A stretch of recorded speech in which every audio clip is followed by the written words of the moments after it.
अखिलाण्डकोटि ब्रह्माण्ड नायकस्य श्री सच्चिदानन्द स्वरूपस्य सूर्यवंशपावनस्य श्रीमदिक्ष्वाकुकुलवंशोद्भवस्य श्री रघुमहाराजवर्मणः प्रपौत्राय अजमहाराजवर्मणः पौत्राय दशरथमहाराजवर्मणः पुत्राय चक्रवर्ति सार्वभौमाय श्री महाविष्णु अवतार भूताय भरतखण्ड आत्मस्वरूपाय श्री पट्टाभिरामचन्द्र स्वामिने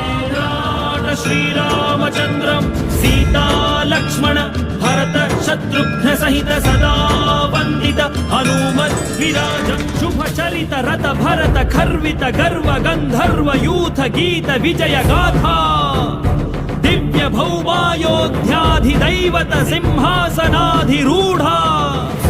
धार्मिक राजवंश सर्वजन सम्मानिता त्रेतायुग प्रवर्तिता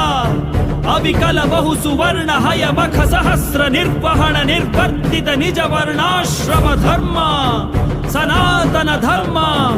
साकेत जनपद जनि धनिक जंगम तदितर जंतु जात दिव्य गति दान दर्शित नित्य निस्सीम वैभव भारत देश आत्मस्वरूप पट्टाभिरामचंद्र महाराजा।